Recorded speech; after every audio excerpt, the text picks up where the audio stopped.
Hey guys, this is Fluff and Stuff. This is the first ever Fluff and the Real Stuff podcast. So, if you're unfamiliar with me, my background is in competitive Dota 2. Most notably, I've been a part of Team Fire, Complexity, Archon, and Team Liquid. I've since retired professionally and I've been wanting to do something more. I want to share my knowledge and my experience. And now that I feel like I have nothing to hold back anymore, there isn't anything that's significant to having a competitive advantage or anything like that. I feel like it's a good opportunity for people to learn and for myself to share and to give back. So this is a one-man production. There will be quite a few mistakes, I'm sure, and please forgive any slip-ups. I'm new to this, all right? So what is this podcast all about? This is my personal Dota 2 podcast. I feel that a lot of times I'll be solo, but I'm totally open to guests and interact with people. As of right now, it's just a little bit of a side project. I'm going to discuss a lot of different things. I'm going to talk about anything really, but mostly things that involve Dota 2. And I really want to stay away from the political aspects. I'm not here to dissect any discussions or give specific facts or figures. I just want to speak from my perspective and just have something that's enjoyable to listen to. The podcast is going to be more of like a freestyle, kind of just me having a stream of consciousness. However, I will structure it slightly just so that there's kind of a continuity and that we're going to be bouncing from topic to topic or whatever I feel is interesting. So that could be from competitive analysis, talking about the meta, talking about things that I feel are important, underrated, things that interest me really. Because if it's interesting to me, then I feel like it'll be interesting to you. And hopefully eventually we're going to be able to have a Q&A and you can ask me all sorts of questions, anything that you want to know. How can I help you? Things about Dota, things about improving, creating a team, leadership skills in team environment, and just anything that you would want to know about me or about my past. So why am I doing this? I wanted to try a new format compared to blogs. I think a lot of people talk to me or look at me rather as somebody who writes out these long blogs, and I've gotten a lot of compliments that they are well written, but personally I feel that words can't really capture enough. They're quite good, but I always really that's been my only means for expression for a long time as I was growing up, kind of being a shut-in gamer. I didn't really get to express myself through words, and typing everything out kind of was a little bit therapeutic, and I wanted to give back in some way. I wasn't confident enough to do any audio broadcasting, so I want to just experiment with this format. Another reason why is I just love to share with the community. I have a personal passion for teaching, helping others. I love the feeling of giving back and making people happy, or at least entertaining them, because I feel like it's just my way of giving back, because I feel like a lot of people have been very gracious towards me and helped support me on my journey, and I just have a lot of things that I know or that I want to share. So no better place than here. And I also wanted to make sure that the information that is relevant is coming out at the right time, because for example, I do work with Game Leap. I'm not really plugging them here, but I guess I am.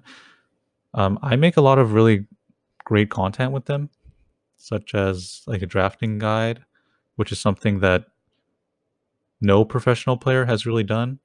I know that PPD made a couple of analysis videos of his drafting at TI and whatnot, but from a perspective of another competitive player, I understand that he's not really going too much in detail. Like he's kind of saying, well, I know that PPD is a very concise guy, so for him, he's giving it in the shortest way possible, short and sweet, and that's great.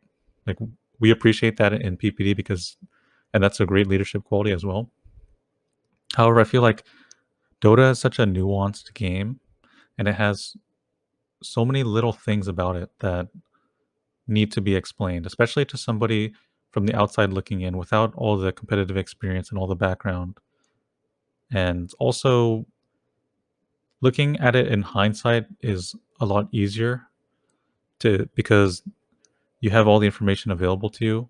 And yeah, pretty much I create really quality content on there, and it kind of depreciates as the metas change. And the patches happen so quickly now, every 2 weeks, and the meta changes so quickly. And kind of what I've done there is I've decided to do these little meta updates where if I felt something shifted or changed, then I will talk about it. But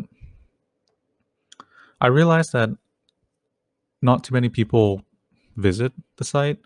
It's hard for my content to actually be viewed, and that's a little discouraging for me personally because I feel like I'm delivering pretty high quality, in depth content. So this is me trying to do another way, trying to get it out there as much people as possible because that's what it's about at the end of the day. I do I would love to be financially supported in doing so, but first I need to deliver value, and Game Leap does help me a lot in that respect, but I truly just want to help as many people as possible, and by not doing that, I feel like part of my efforts are kind of wasted in a way. Like I go through my comments, I go through my tweets. I used to have an Ask FM, not so much anymore, and I generally try to answer as many comments as possible. And it's a little bit interesting that because you know I've attended 2 internationals, um, captained teams, I've played competitively for so long, but if you're not in the spotlight, if you're not like the absolute tier one players, people don't really take the opportunities. I've offered coaching for free to teams, to players who I felt like could get to the next level with some mentorship and guidance. And I'm certainly somebody who will go the extra mile and put the effort to talk to people and not really like expect too much out of that. And yeah, the opportunity just kind of slipped. So yeah, I don't want to get too much into that, but pretty much it's something I'm passionate about. I can't believe that more people don't take it up. I guess they don't expect someone like things to come that easily. Like I guess Well, all right, let's move on. I also am driven to create this podcast because I love listening to audio in general. It's something that's helped me get through things such as my commute, um, through work, exercising, or even just going to sleep. And, you know, as someone who's streamed for many, many hours, sometimes I put people to sleep, and that's totally cool. Like, if you like listening to me and you fall asleep, you leave my stream on, that's fine. I remember even I would stream for like 10 hours, 12 hours, and then people would be like, oh man, I forgot that I was watching this. I just woke up because either I yelled or something happened in the game, and they're like, dang, you woke me up. Like, that's fine, you know? I'm trying to be relaxing. I definitely have that soothing voice that people like to chill out to. I love to talk and I like to go on these rants. Like, time doesn't really pass by for me when I talk. It's kind of like a consistent stream of consciousness. I would I noticed, and when I asked my Twitch viewers personally why they watch me or even other people, a lot of them said that they do just kind of have the stream in the background and like listening. I've noticed a lot of different things about that, which is, I always felt that the plays were self-evident.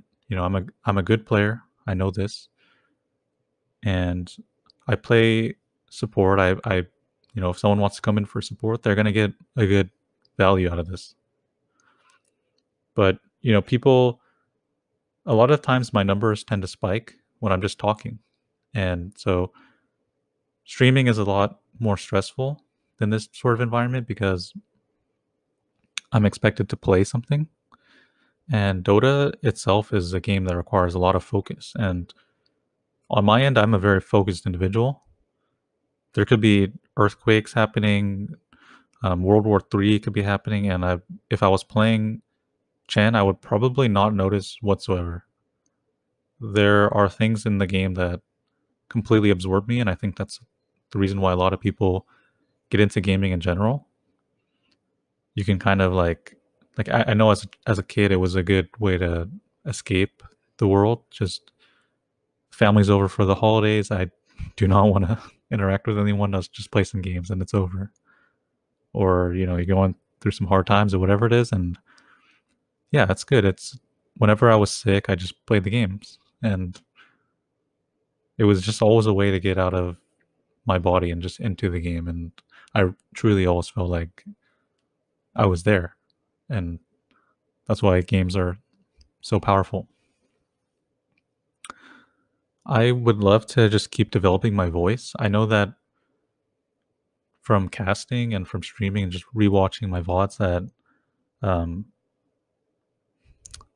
I have a lot of habitual mistakes, and I might not think through exactly everything I want to speak about as it's coming out of my mouth. Intonation, just switching up the pitch, making it interesting. I know that I can be monotone. I know that interesting stories, interesting things, or the voice is a very powerful thing, and I want to keep developing that, keep having the feedback. And there's no better way than getting this instantaneous these VODs to look at and review and just kind of take notes or notice things about myself. For example, I'm a big fan of Lacoste. I love his casts, and I kind of picked up a little bit of habits. Just sometimes just saying or and not really using it as a filler, but more of actually just a part of the sentence. And I appreciate that about him, but when I listen to it, it's kind of embarrassing in my mind to myself. The cost probably, I don't know if English was his first language or whatever, but I'm an American. I was born in America. I should have near perfect English, especially as it's my first language. I also noticed, well, I realized that a lot of my subscribers, people that support me, some of my hardcore fans, they don't get enough from me. I always feel really extreme guilt when I'm not doing anything particularly, and I'm not streaming or providing anything for them, because it feels like, in a way, that because they're supporting me, I really feel that I owe them, and that I should be doing something for them at all times. Because it's not, $5 is not a lot of money, really, but money is money, and I don't take that for granted. It's not rewarding in a way to try and stream and do other things like make videos or do content like this and not really get the reception or the feedback, or not even the feedback, but the reception or the viewership that I would like hope to see. And moreover, I'm not really financially well off at the moment. Like, I'm not being supported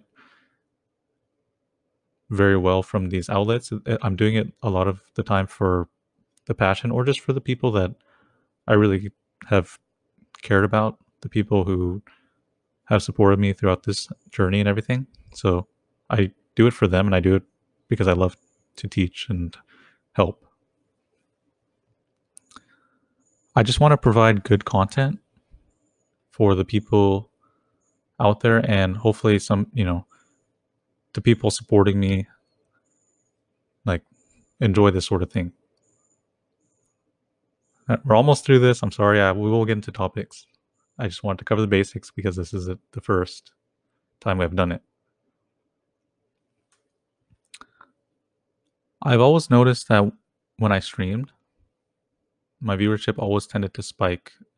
Like, even when I'm playing games such as GemTD, or when I back in the day, I used to always have Q&As when I had like much more viewers on stream because I was a like very notable figure at the time. I used to do Q&As at the end of the stream, and then it would start out. I was like, I just want to talk for 10 minutes and end my stream, and it would go for like an hour and a half, 2 hours, because the questions kept coming, and I had lots of anecdotes about it from my experience, things that I want to share, things that came up, and it became kind of like the story time. People tuned in and they stuck around because it was engaging. At least I would hope so. I've had people come into my GemTD streams. They don't know what's happening. They don't really care what's happening, but as a function of me playing a game that is fairly casual, I'm also very good at it and experienced at it. So I don't need to use too much brain power to process my actions. I can just talk and interact with chat. I've noticed people really like that a lot more. When I play, it doesn't really matter how much I've experimented with. Like, I talk to my team all the time, giving instructions, talking about plays, giving good communication, etc., playing well. But yeah, like interaction, just the constant flow of information, talking. It seems that's much more valuable. And I do it myself as well. When I'm chilling out, doing other things, I like to have another tab open, another tab or two, watching any of my favorite streamers. And it's true, I'm not really watching it. I'm kind of just there for the ride. And yeah, this seemed like the natural way to go. Okay, so let's just go into a couple topics. I don't want to go too long on this one, but I have a couple things I want to talk about. So we're going to talk about my recent blog post a little bit, not too much. We're going to talk about where I think the meta is right now, some underrated heroes, and then I want to talk about the role of coaches and some of my experiences. All right. So, my blog post. This was probably the first blog I've done in a long, long time, maybe even a couple years. I initially started doing blog posts as a way of giving back or just sharing because even though I was very busy as a competitive player, I felt that I learned so much. And the truth of it all was that when I was growing up as a Dota 2 player, I really wished that someone did this for me. People that I looked up to, people who were competing. I used to Google at night for Chinese blogs after school. I wanted to learn as much as I could about the game and read all the interviews I could, and I had to translate it through Google Translate. Didn't know a lick of Chinese. And I learned a lot of things in different ways. I went as so far as to find people in my community that were Chinese, in the Dota 2 community rather, and I asked them to translate a little bit for me. Just tell me what this means, because Google, a lot of times you lose the meaning when they explain it just word for word, just translating straight up. I used to read up on every interview I could, specifically puppy. I loved reading puppies interviews. Even if I could find one little nugget in like a 20 question thing, that was enough for me to feel like inspired, motivated, feel like I was learning something new and that I could apply it. So, yeah, and overall, I it's painful. I don't want people to feel the same pain. Of course, anyone who wants to play Dota or anything like that, they're going to experience things. It's going to hurt, that's for sure, but you can definitely avoid wasting your time, being efficient, getting as close to your goals as you can with the least amount of resistance, just by learning from others, you know. Because when you're a Dota 2 player, there's no manual on how to do this. There's no book. A lot of times you want to learn something, you can Google it. I can't Google how do I draft and get expect to have a knowledgeable source with experience telling me. So yeah, I always felt like it was kind of my duty to do that. But anyway, back to my blog. Honestly, the reception was great. Uh, um, I felt like it was the right time because a lot of the players who saw me growing up were growing up as well, or at least people in the community can kind of like live and let go. Also, there were a lot of people who weren't really aware of me following back on Twitter and messaging me saying, "Hey, you know what? I didn't really know you before this, but I respect what you wrote, and yeah, I'm glad that you did." So for me, like this is kind of a shift. Like I still play the game. I still am passionate about it. I cast, I play, compete at times. I'm still really into it, and I don't want to be like an outcast from the community because it doesn't feel good. You know, it's something that I devoted my life to at a point, and not being accepted in a community where that's all you know, it does hurt. So, but I'm over that stuff, so it's all good. It's also provided me a defense against a lot of the hate. Like people love to hate on me, but I just want them to know like this is you can refer to this now. You know, I don't have to like mentally just block everything out or you know I just straight up just meet people a lot of times. But now go ahead, just like take a look. If you understand my perspective and you have any sort of empathy, then and you still want to be that way, then go ahead because that just speaks about you as a person and not like what you're trying to inflict on me because I'm totally fine. I liked I'm kind of a stoic in that I think of the worst case scenarios a lot of time. So when I go into the Reddit thread, obviously I know that I'm going to see blog boys.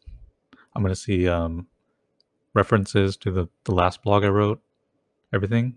But truly, it was nice to go back and look at what people were saying. Like I like that people remembered some of the good things about it. Like it was not all bad. And I appreciate that because that's kind of what I wanted in the end. Anyway, so last night, you know, I was just checking out my Twitter and I noticed that Mushi favorited my blog, and I don't know, that's really cool because Mushi is a legend in his own right in Dota 2. I know from some of his articles and some of his interviews in the past that he probably went through a lot of this as well, and probably still is, just giving everything he's got. Clearly, players lose out on physical health and like relationships and family and everything. And a lot of players kind of have this desire to be great and to like accomplish their dream and at all costs and kind of lose sight of things. But yeah, I kind of remember like Mushi just wanting his people to be proud of him for what he's done. His fans, he definitely feels very passionate about his fans. And yeah, it's like when I see a player that I respect very much, just simply liking it doesn't they don't even need to say anything. It just it makes me feel like I feel for them but it also makes me feel like really good that I did it. So I just thought that was really cool. And yeah, you just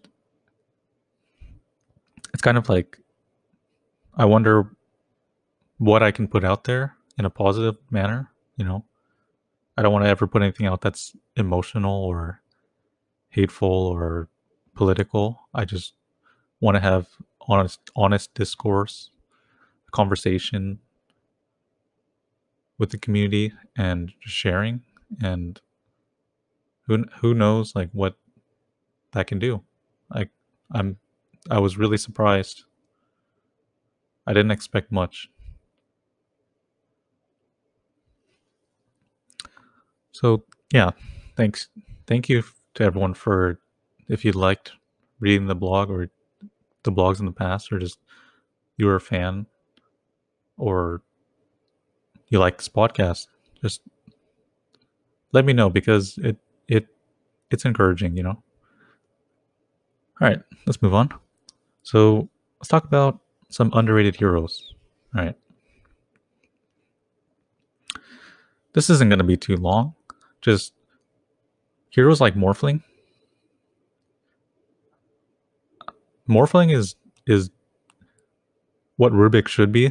You know, his ultimate is insane. You can become anyone, and we all seen the broken interactions. I don't need to explain that. But Morphling is extremely strong right now, and I really hope that he doesn't become a cancer. FTI. I hope that he's kind of like in the right spot. He doesn't get picked much. I know a lot of players. Some people say they can't play it. Some people say it's kind of hard to play. But I find that he's really similar to how he was. And as we talk about the meta a little bit more, you're going to understand some of the reasons why he works well. Another hero is Oracle. People avoid Oracle as well, just because she is a little difficult to play at times. There's a lot of skill involved and decision making, and Oracle also, like in the past, had a fairly weak laning phase, but I feel these days that Oracle is quite strong. When I play Oracle in my pubs, half the time I have these godlike streaks. There was even the last Oracle game I played, I had a godlike streak within 9 minutes. That's a kill per minute. Later transitioning into the game, it was nearly impossible for my opponents to kill anybody.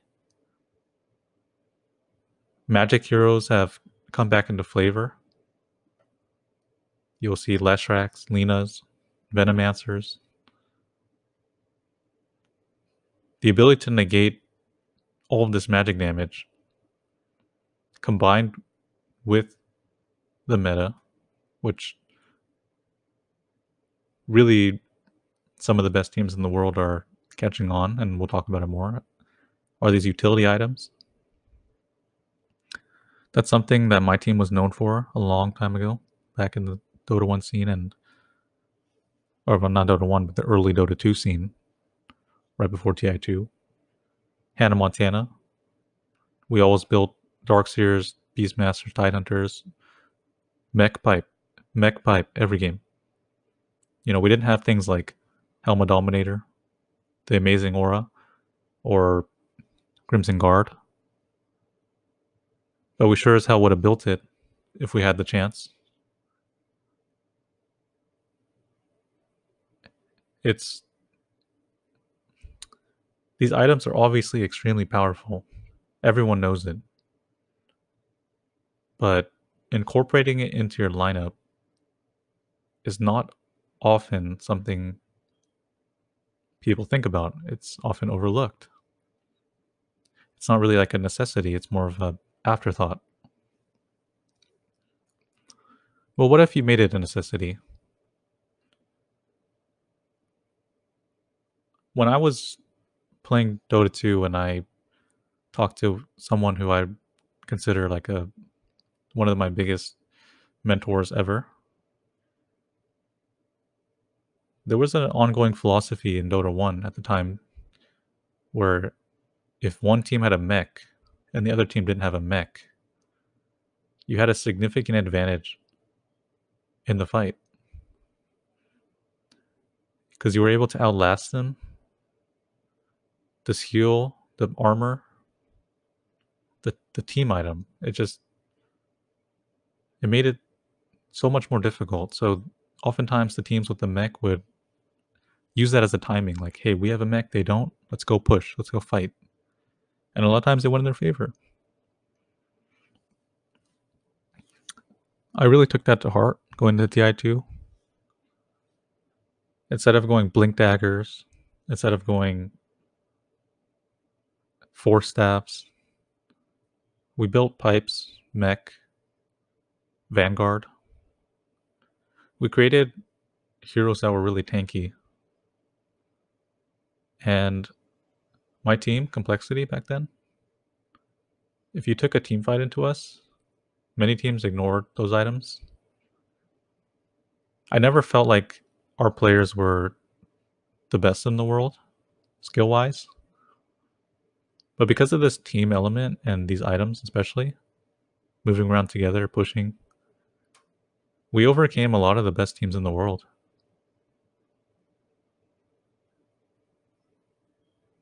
And I think that's where strategy kind of played into our favor. A lot of thought went into that. Our team definitely succeeded because of our teamwork and strategy, and not because of our skill.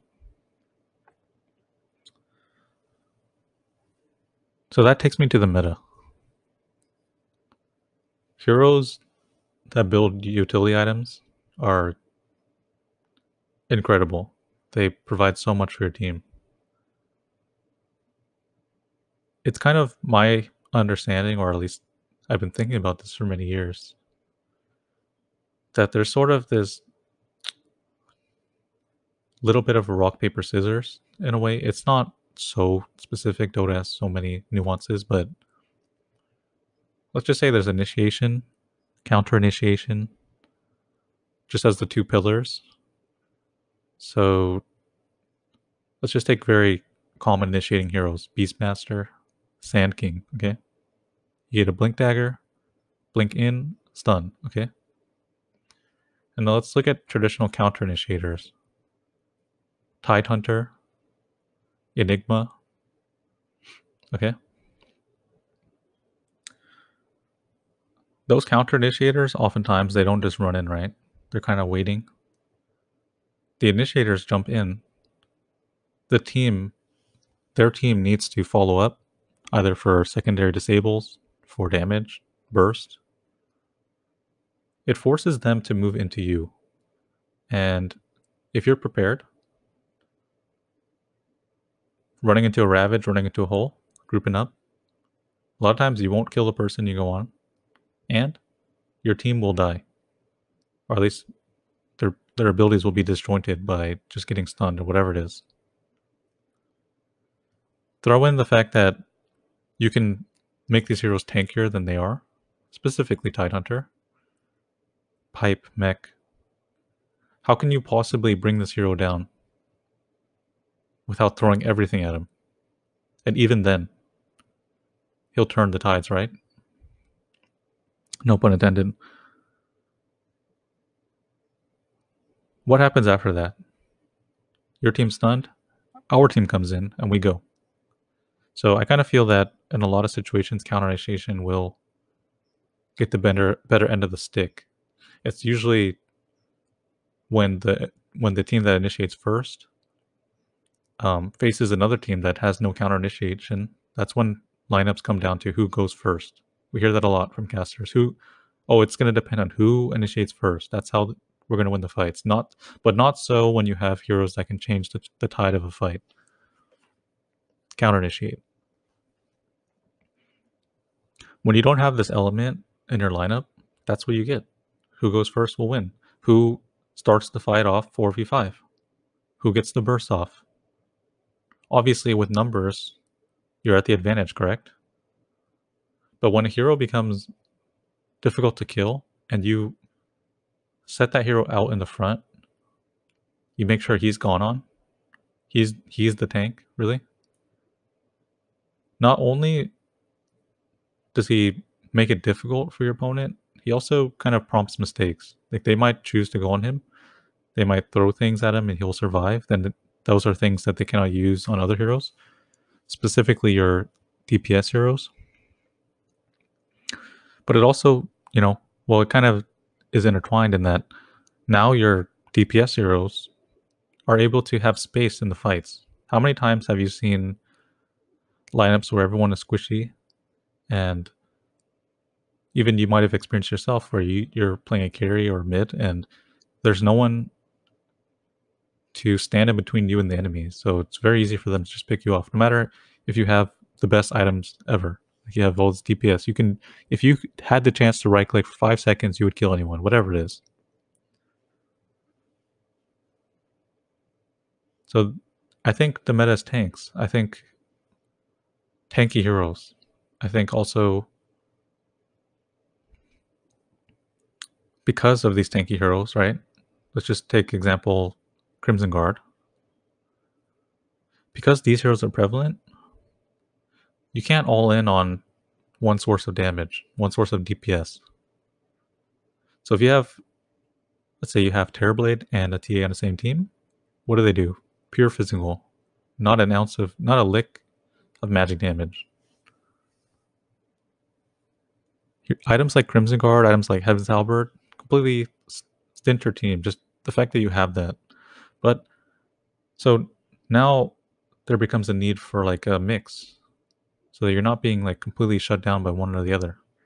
Whether it's the pipe, whether it's the Crimson Guard, you need to have heroes that are in a ways hybrid. So look at the heroes that are extremely popular. Death Prophet. She does lots of magic damage. She does physical damage with the ghosts. Used to be Gyrocopter. Same thing. Lots of magic damage, lots of, and Tiny, whatever it is. Lena, she's coming online now with the Daedalus. So those heroes kind of provide a lot for your team. And it's the added benefit of just scaling. Every core right now, I think Dota's come to the point where cores are very important. And it used to be that the offlaner was a lot of times became the 4. You have an offlane Sand King, he buys a Blink Dagger, offlane Bat buys a Blink Dagger, doesn't show on the map anymore. goes for the ganks. That's it. Your 4 position oftentimes became the 3. Look at Zai, look at AUI 2000. Naga Siren can farm up like crazy. A lot of times even go Radiance. Not so much anymore. I think they wanted it so that the 1, 2, and 3 will be the 1, 2, and 3 throughout the game. So there's less space for the 4, more for the 3. Secure his lane, make sure that 3 heroes are able to have a game, and then now you don't rely on any singular source. Before, you could shut down a certain hero, you could expect the offlaner to lose, you could expect your safe lane to win, and you could in the mid lane you could gank him, make his life hard, then you won 2 lanes. So not so much anymore. And now that you have that ability, you're able to pick those tanky heroes and just get the items that you want, like the pipe and the crimson guard. You can't really easily get that on the 4s, but even then, um, sometimes having tanky or 1 and 2 positions can be useful. Like sometimes there isn't a game to pick the Underlord or the Tidehunter. Sometimes it's not that great. So in those cases, there are these like very weird heroes right now. Heroes that are really strong, like Visage. Visage is like this hero that can tank through everything and damage. He's played as a 2 position a lot of times, or a 1. He can build pipe if he needs to for the team. He can build utility, crest. What I'm getting at is these heroes, you position your team correctly, you let them get on, they absorb the damage. It creates opportunities for your team. Like there's no longer you just becoming a glass cannon or being bursted. Your team has life. That's why I think Morphling is really strong. He does both, you know, the physical, the magical. His not to mention Morph's ultimate is broken. There are so many different things you can do with it that are amazing. Yeah. And yeah, I'm gonna leave it at that. Let's go to the role of coaches and my experience. So I had the opportunity to talk with Mike, and Mike is good friends with Sunby, the coach of Secret. So they talk a lot. You also see coaches, you know, Mineski's coach when they won the major. A lot of the players said, hey, our coach was the reason why we succeeded here. It's no wonder that every tier 1 team has a coach, most all of them. And it's also particularly interesting that these coaches play a way bigger role now because they're allowed in the booths. You often see coaches like ROTK or Mineski's coach, for example, drafting. Now you might ask, why would you let someone draft that isn't like your leader, the person you think of really? Like, how could they possibly understand the game better than the players themselves? How could they possibly make the decisions? They're not even going to be in the booth for when the game happens. Well, when I was a drafter, when I was a captain, I can tell you that drafting and being a leader is extremely hard, and being a player. Juggling all 3 is a massive workload where you're oftentimes putting in 3 times as much, if not exponentially more, than every player in your team. Every player, they can just go into the pub, they know what they're going to play. Oh, I'm an offlane player. Okay, I'm playing offlane this game every game. Practicing. As a captain, you have to spend time outside of the game understanding your opponent's strategy, watching replays, theory crafting, questioning yourself, analyzing your own replays, mistakes. Then you also need to convey it to your team. It's very difficult for a captain to play Dota and think at the same time. Like, you're constantly thinking about what you need to do for your team, what needs to happen, how you can accomplish this. And as a result, you're going to play worse every time. I can't think of, well, I'm not saying I can't think of, but I'm positive that the players who take on that responsibility will play worse than their potential. That's guaranteed. Many times when I was on Team Liquid and we would swap up our drafters and stuff like that, when TC was drafting, it was very liberating. I always felt that I could play to my potential. When the game ended, I wasn't down on myself because I drafted something wrong or my game plan wasn't solid. It was more like that of I was having the perspective of a player. Like, what could I improve? What mistakes did I make? How do I become better at what I do? So I'm a cog in this machine that operates perfectly.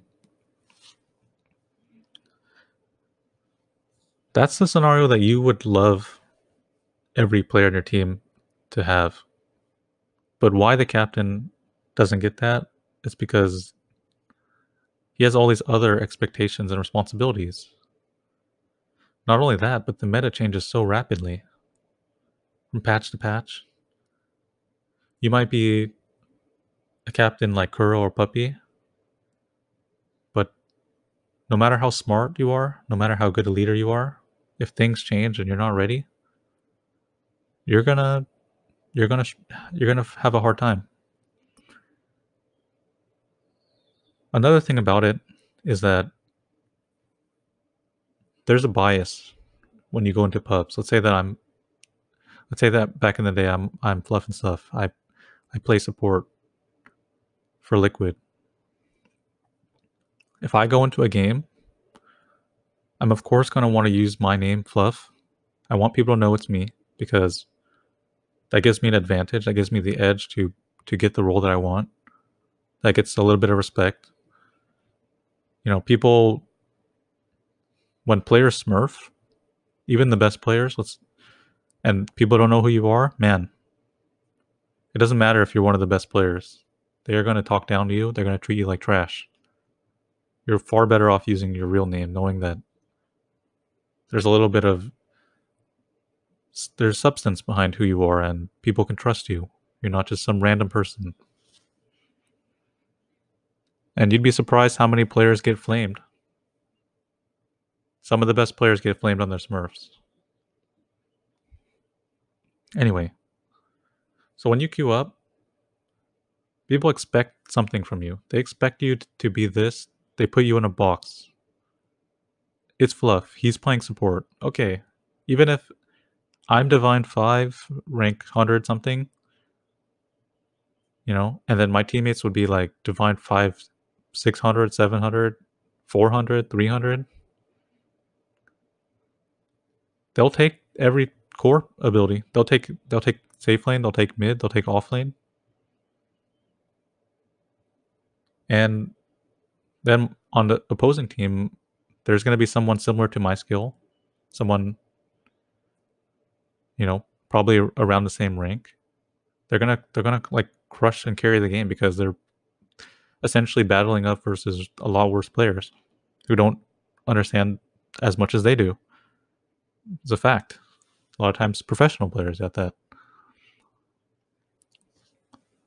So yeah, you're put into this box of who you are.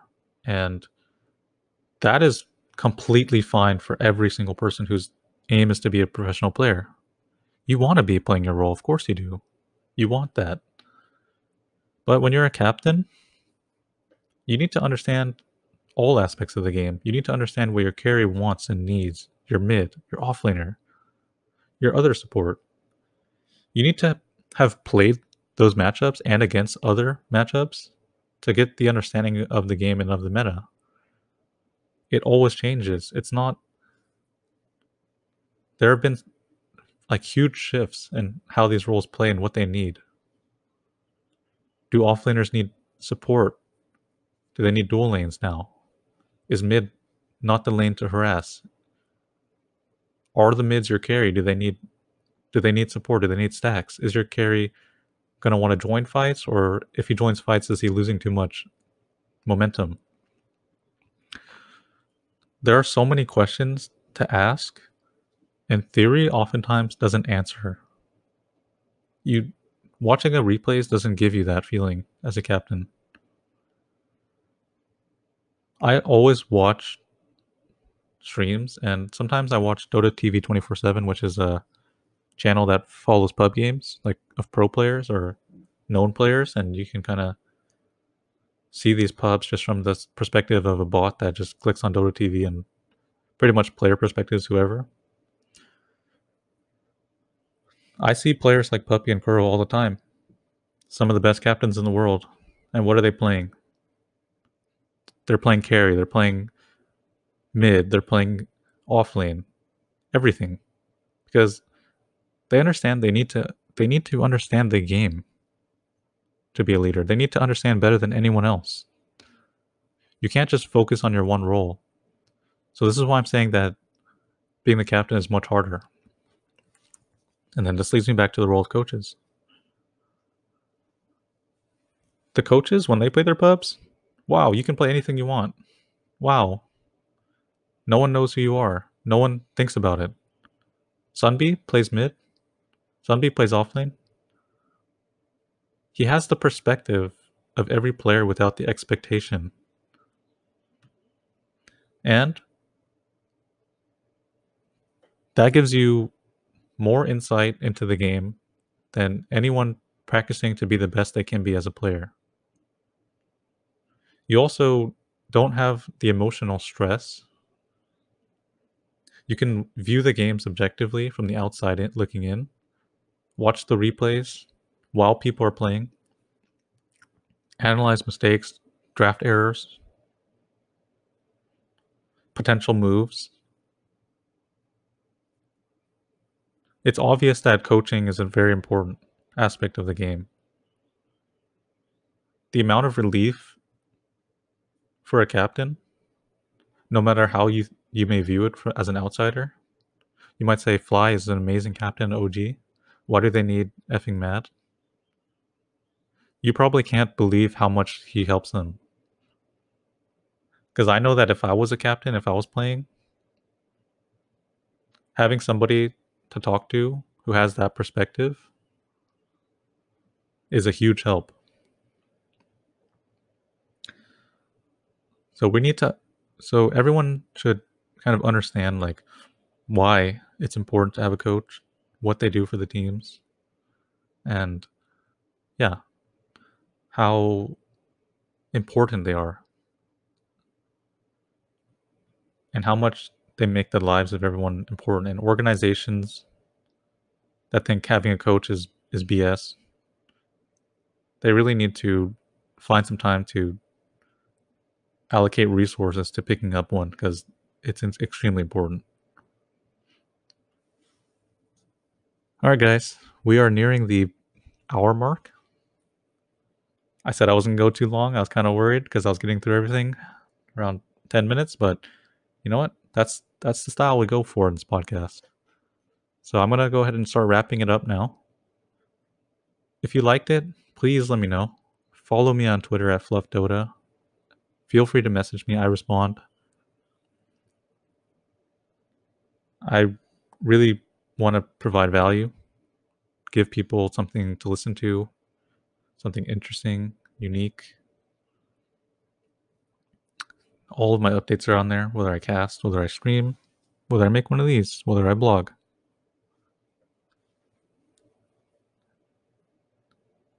All right. Thank you for listening, everyone. This was the very first episode of Fluff and the Real Stuff. And yeah, have a good day, have a good evening, whatever it is. All right. Bye bye.